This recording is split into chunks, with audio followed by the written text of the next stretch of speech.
Hello, I'm Dr. Mary Harrell.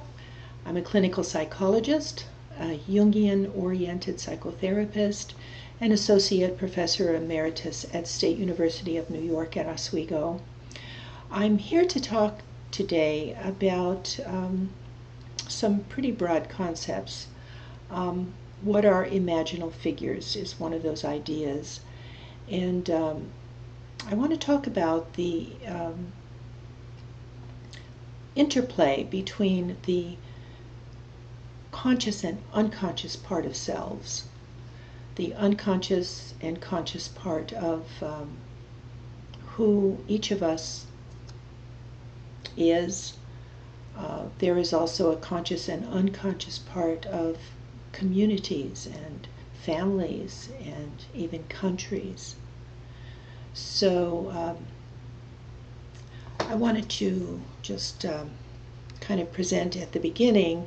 This is a book I have written, Imaginal Figures in Everyday Life, Stories from the World Between Matter and Mind.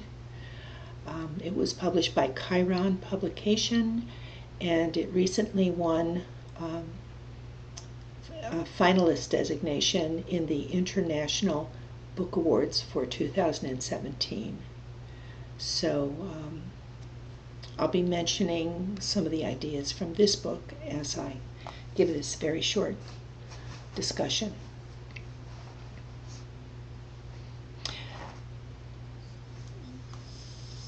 There is this ongoing conversation in depth psychology, which is a psychology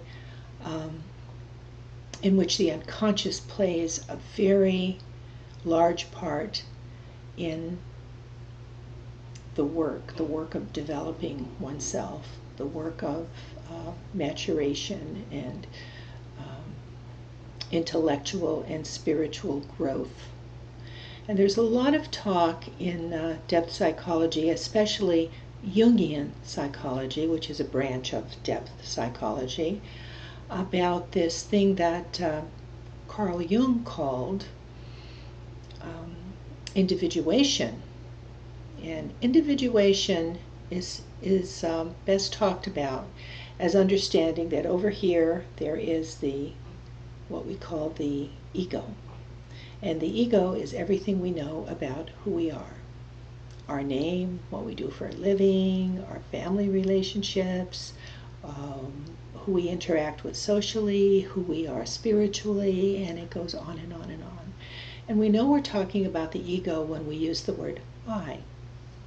I am this, I have done that, I want this, I live here, that kind of thing. We're talking about the unconscious when we're talking about a very huge, broad part of self that is largely unknown to us. So you've got the ego and you've got the unconscious. And they want to interact, they want to touch each other for one purpose only. And that purpose is for what they call the transcendent function.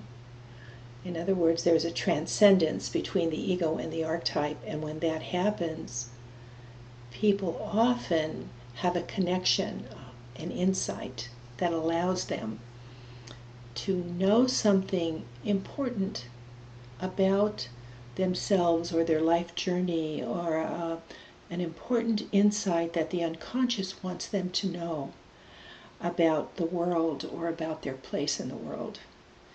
And these moments in which the transcendent function occurs are very special because they help us grow and develop. So Edward Edinger, a Jungian writer and scholar, has written a book called Ego and Archetype. And he talks very beautifully about this constant desire by both the ego and the archetype, which is another way to say the unconscious, want to be joined. Carl Jung talked about this joining of the ego and the unconscious when he said that there is a process called active imagination, in which we study an image and we stay with an image that comes through dreams or art or visitation or an intuition, and we stay with that image until, as he said, we come to terms with the unconscious. And Jung tells us that this could be done in the flash of a second, or it can take years. So, very often when people are at a time of great transition in their life, so we know that all women, for instance, at one point in their life are very young children, and they mature, and they are lovely virgins of moving into the cusp of womanhood. And then there is a point in their life where they are maidens, and then a point in their life where they become old and, we hope, wise women. So in Jungian psychology, the term for a woman who is in her wisdom and very consciously connected with her wise part of self, we say that she is in her cronehood. So if you ever see images of crones, and we see them in dreams, we see them in fairy tales, we see them in history, you know you're dealing with a very large archetypal reality that women can move into. And the more conscious you are as you move into this archetype, the more benefit you get out of living out of that archetype when the situation calls for that. So I said that we'll often see the crone in history. We all know that as many as 3 million women were burned at the stake for being witches. Well, we know that these women were feared by the culture. At that time, it was the Catholic Church, and it was the puritanical people who believed that when women did the kinds of things that those women did, they were familiar with the natural world, they could use herbal medicines, they could engage in midwifery, and they were not afraid of the patriarchy. They were more involved with living out of their wisdom. And they were feared because they were exhibiting these wise woman characteristics in such a way that the patriarchal culture was afraid of them, and so they started calling them witches and generating all this hysteria about them, and then they were burned at the stake, many of them, millions of them. So fortunately, that often does not happen when women move into those parts of who they are.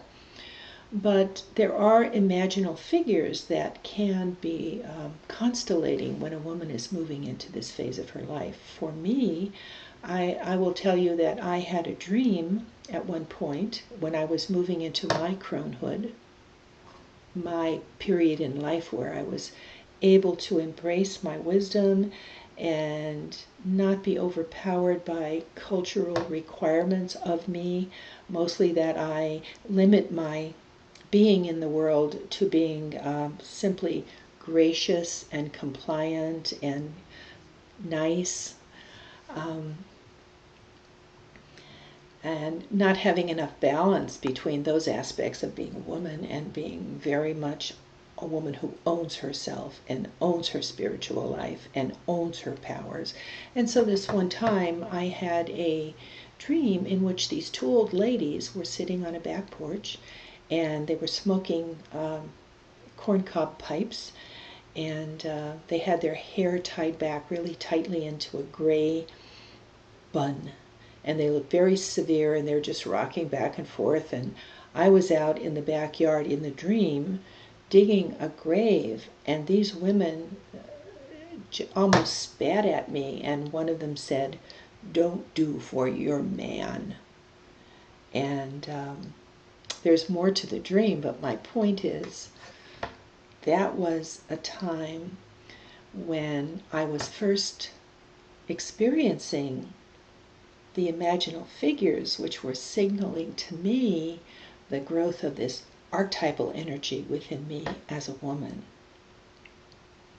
And there were also outer appearances of the crone as I was moving into this very critical time in my life where I was moving into this new archetypal way of being.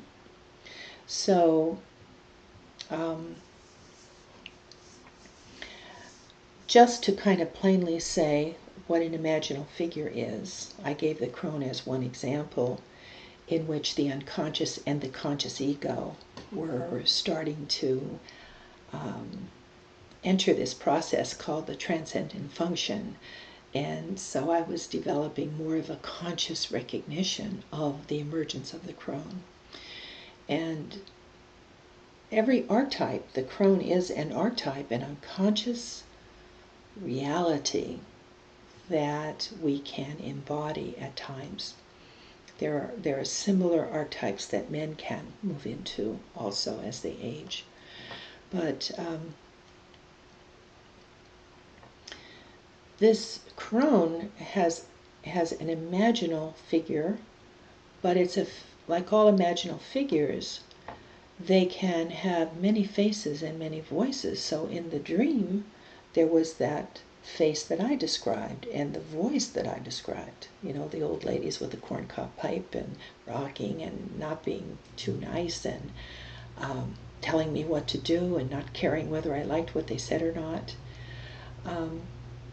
But there could also be manifestations of the archetype that came in a vision, which in my case did not happen. But there were women in my life at that time that were living out of archetypal capacities. And that doesn't mean they're like bitter and mean and ugly. It means that they're just not afraid of being who they are. And so an imaginal figure is a figure that brings to light something that the unconscious wants us to know. And it can be a dream figure. It can be a vision. It can be an intuition. It can be a feeling. So with that, I'm going to stop. And I hope this conversation about the merging of the ego and the archetype and the tension between them and imaginal figures has been helpful to you. So give my book a read if you choose to learn more about imaginal figures and how they work in our lives. And until then, I will say happy Wednesday, and thank you for listening to this presentation. Take care.